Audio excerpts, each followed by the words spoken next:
Today I'm going to be sharing with you a simple guide how to make kombucha at home. This is not going to be some overly complex, everything you ever knew that you never knew you needed, everything you never knew you needed to know about kombucha, whatever.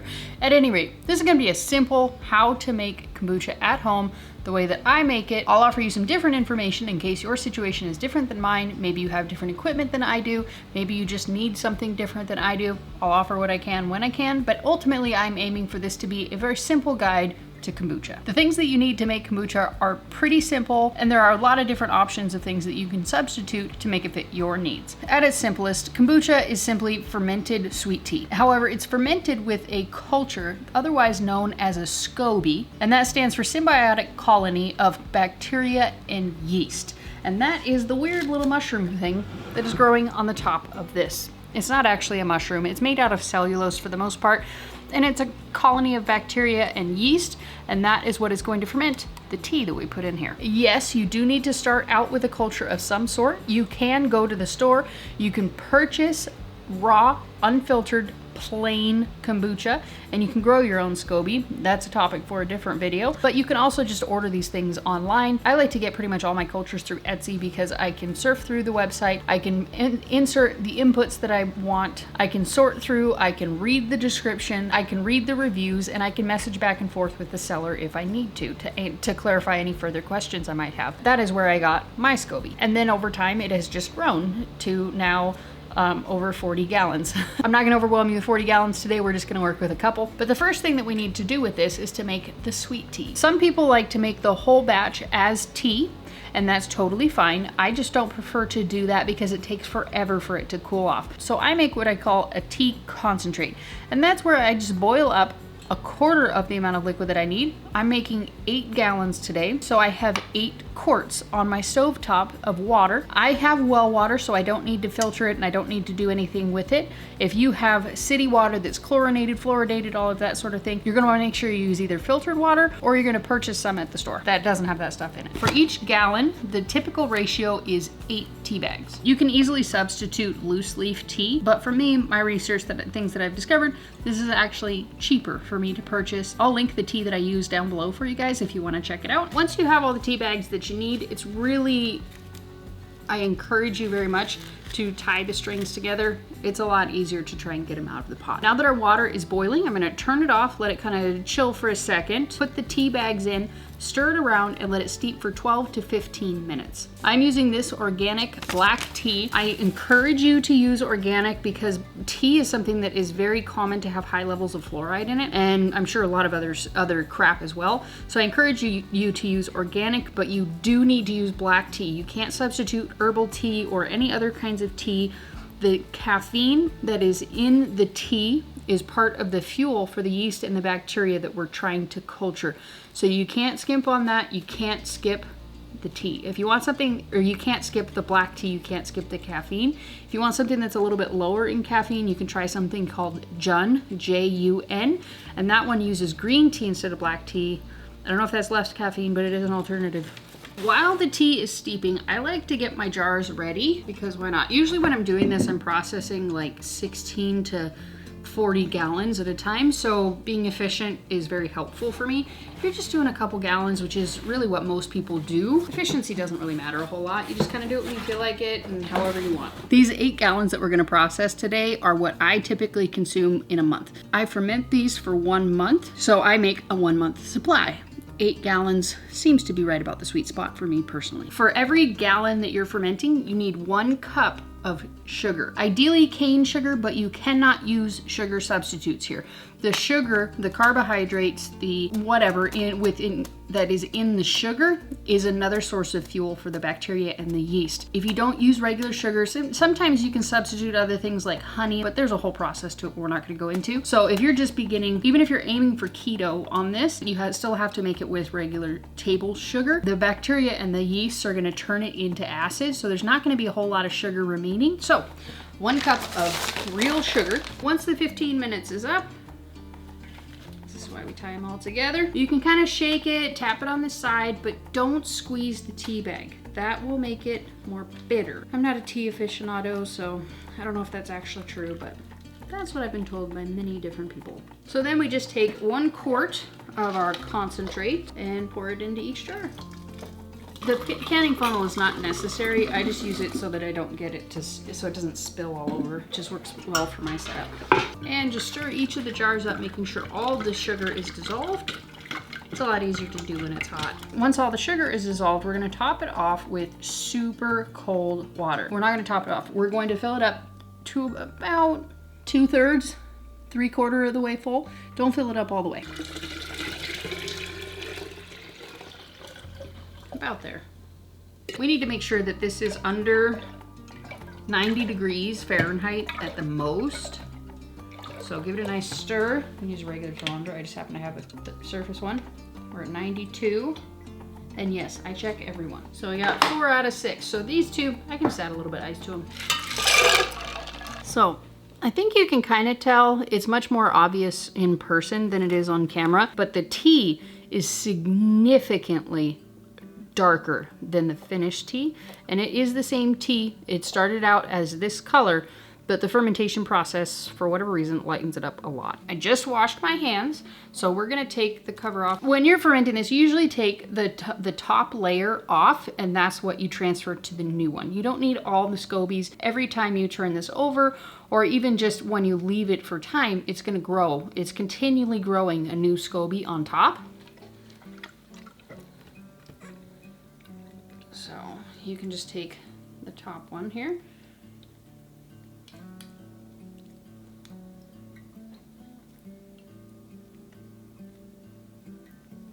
Nope, leave it intact, it's gonna break. So just take the SCOBY and transfer it into the new jar. This part is a little bit variable. I don't wanna mention it to confuse you, but I do want to mention it because it's important. I have learned my lesson on this one. Depending on how long this has fermented for will dictate how much of the starter liquid you need to add to that guy. The purpose of adding the starter liquid has many purposes, 2 of which is that it will begin to inoculate that one further, which will jumpstart the fermentation process quicker. And the second reason is it lowers the pH, making it more acidic. Lowering it makes it more acidic. Yes, I know that's confusing. The importance of making sure that you use enough starter liquid is that it will help you drastically to prevent mold. If you're fermenting this at a decent room temperature, meaning like 70, 75 for 1 month, you should only need 1 cup of starter liquid per gallon. And that's what I'm gonna use today because this stuff is 3 months old. If you don't like it to be very acidic and maybe you're turning this over every week or every 2 weeks, I would recommend using 2 cups of starter liquid for it. Hopefully that answered more questions than it created. So we're gonna just add, you know, roughly 1 cup, at least 1 cup, a little bit more. Then it can get pretty sticky if you don't clean as you go. Then we're gonna top it off.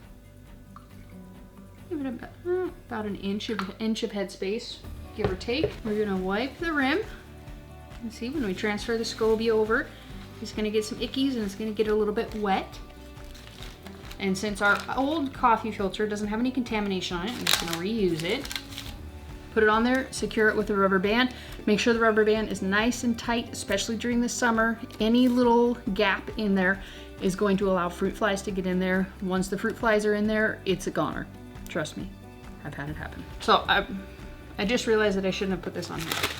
Okay. So we're gonna do a little pH test. I'm just kind of curious, okay? Well, I'm not curious, I already did this on my last batch. But the pH of the tea, just as is, 6.4 and rising, 6.5. So we'll say 6.5 and it's still going up.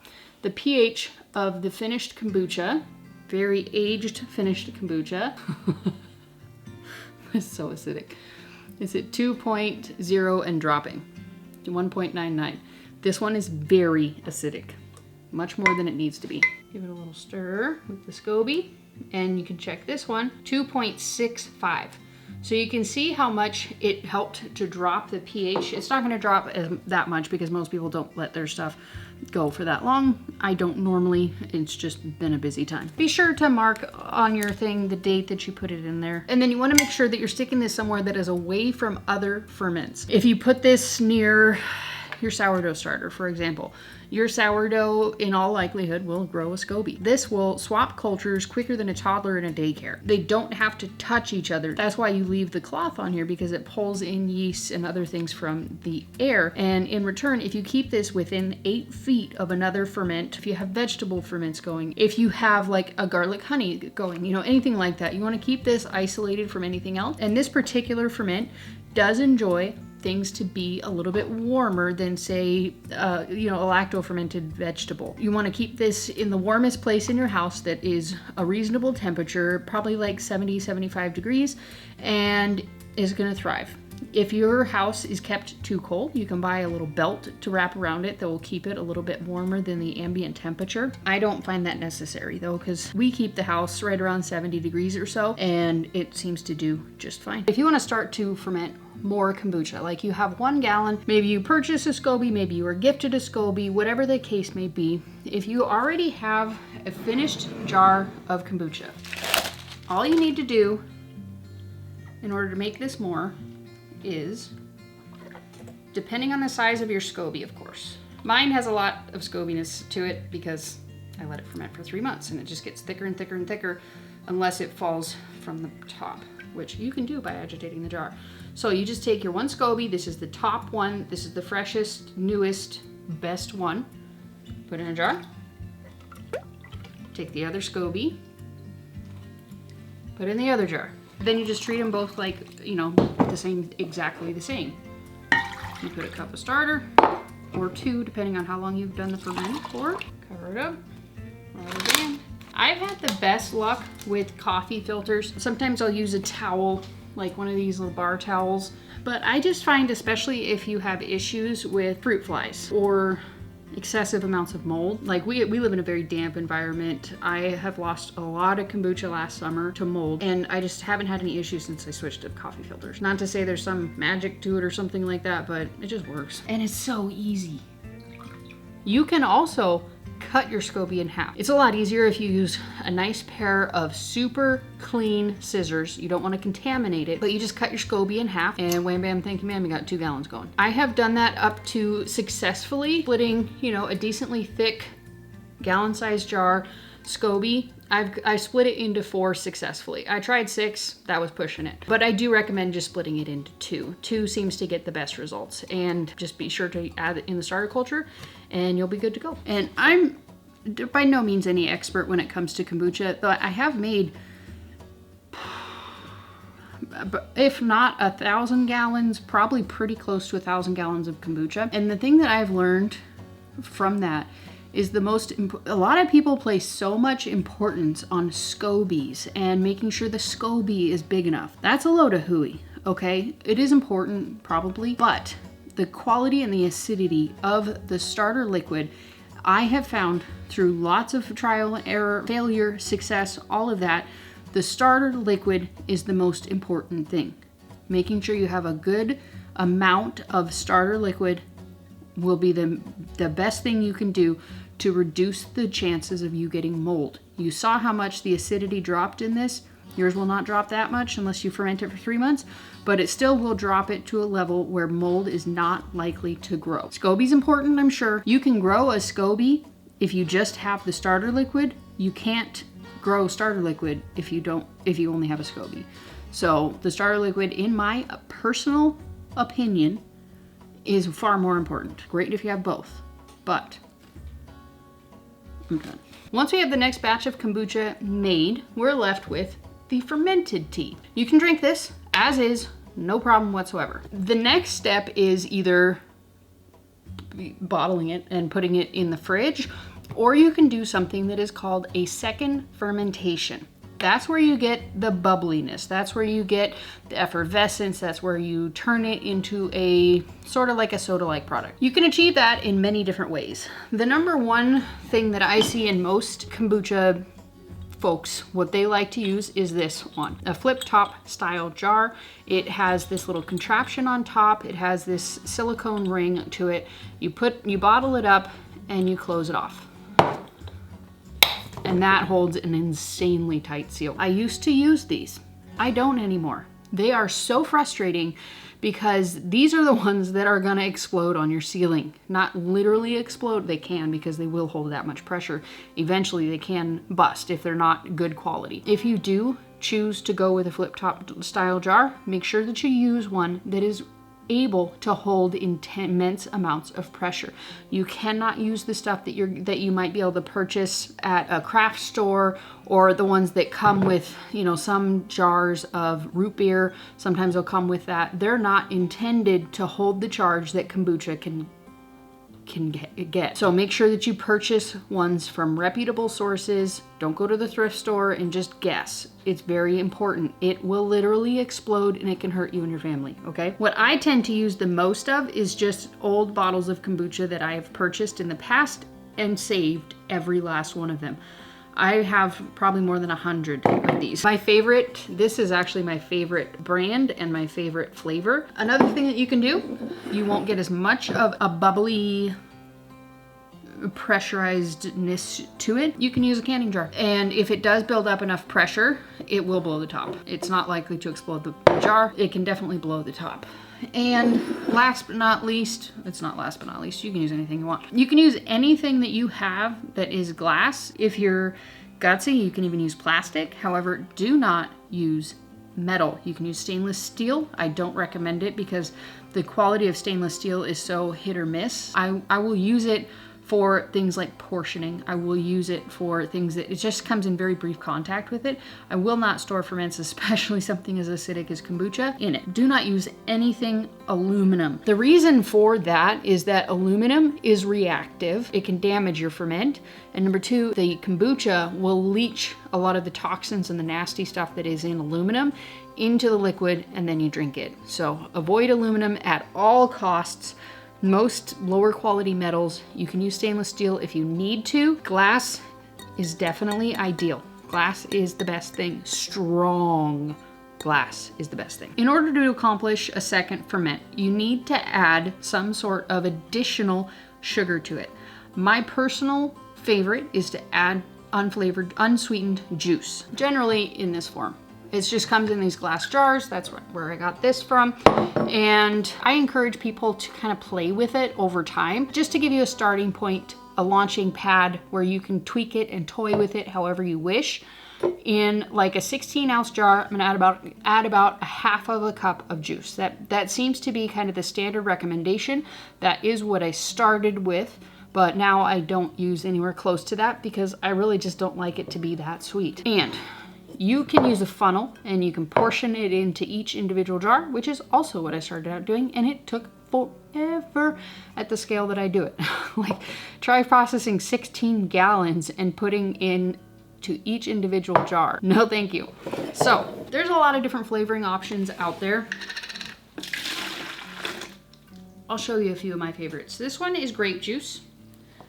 So I just put the grape juice in here. I already know what my measurements need to be.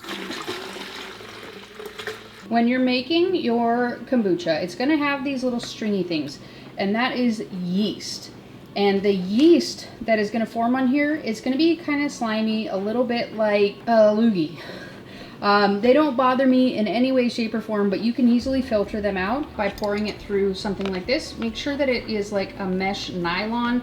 Don't use aluminum. Those yeast bits do have health benefits to them, so if you can tolerate them, it's best to leave them in. But if it's either filter them out or don't drink the kombucha, just filter them out until you get used to it. Or maybe you want to convince your family to eat them and they won't, or to drink it and they won't with the bits in it, just filter the bits out. We're gonna do as many of these bottling options as possible from the same gallon. So everything is even Steven.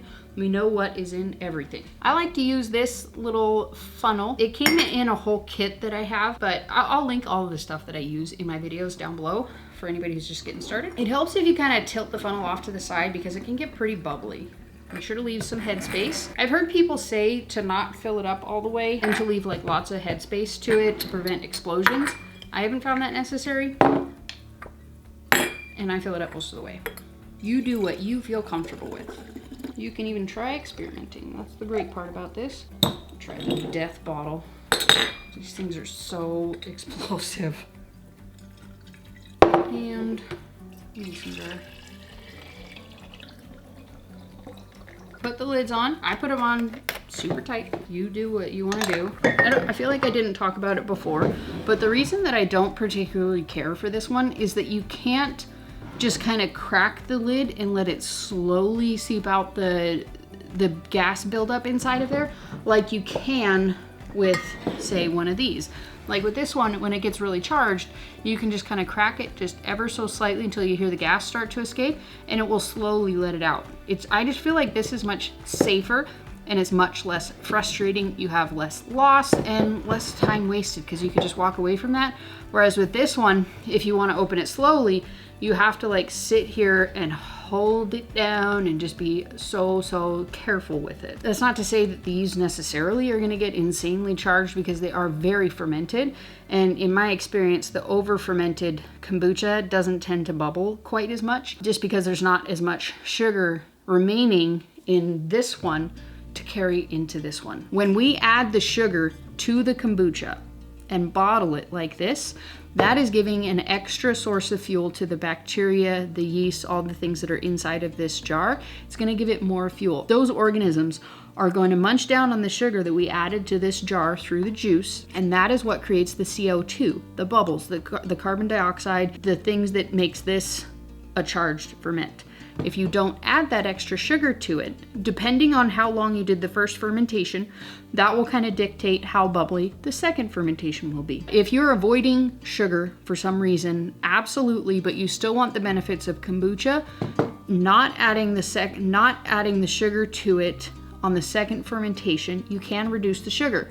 But like I said, it is a trade-off. It will not be as bubbly. So for some more flavor options, my favorite one is blueberry ginger. Another option is lemon ginger. Another customer favorite is orange creamsicle. And that's literally just orange juice and vanilla extract. Another flavoring idea that I got from a homesteading family is one that tastes a lot like Dr. Pepper, and that is cherry juice and almond extract. If you have extra SCOBYs and you ever have any hope of using them again, don't put them in the fridge. The refrigerator will weaken it. I'm gonna do that by making a SCOBY hotel. We're just gonna make a batch of kombucha. There we go. I am no expert in making SCOBY hotels. I've never made one. This is my first. Sorry for the dishwasher. But my understanding is you can leave this up to like 6 months, and it will just continue to grow the SCOBYs. It's a way that you can hold your extra SCOBYs until you're ready to use them, or until you're ready to gift them or sell them, or whatever you want to do with them. You can hold them this way and then just change out the liquid like every 6 months. Again, no expert. We are back. It has been more than a month, and these have been sitting out the entire time. Most people would probably want to put them in the fridge at this point. I just haven't done that.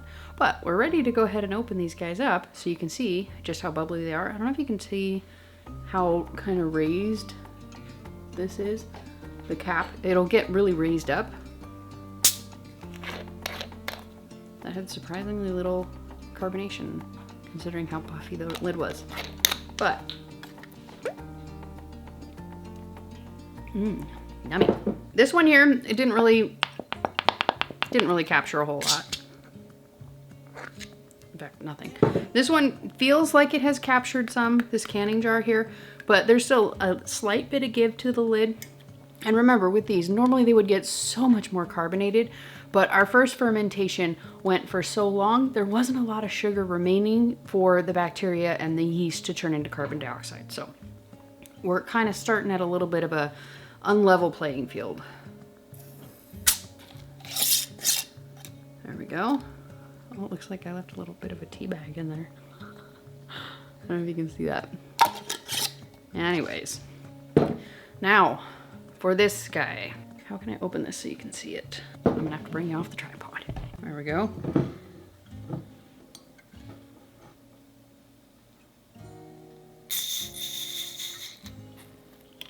Not a whole lot. Like I said, This is just not as bubbly as it is normally. Normally when I change these over, they're very bubbly. They take a couple minutes to open. I just kind of crack the lid on one of these and just let them kind of bubble. Oh, see, getting a little bit more bubbly as we're letting it set here. I was watching over the original part of this when I made these, and one really good tip that I totally forgot to give you guys is this. You can do a test in a bottle, in a plastic bottle, and that way you can tell if it's got some give to it and you can squeeze it, it's not super carbonated. Whereas this one has a little give to it, but almost none.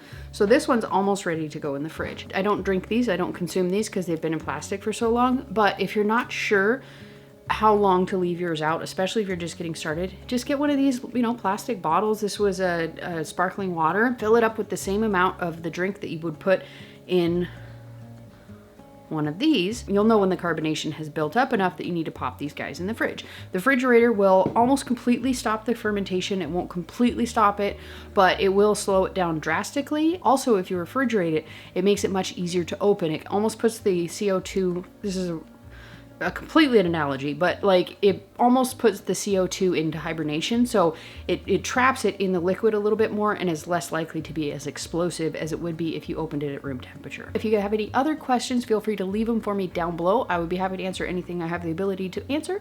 And if you want to check out another kombucha video, click right here and that'll take you right to it and you can get all kinds of more kombucha fun. Peace out, sauerkraut.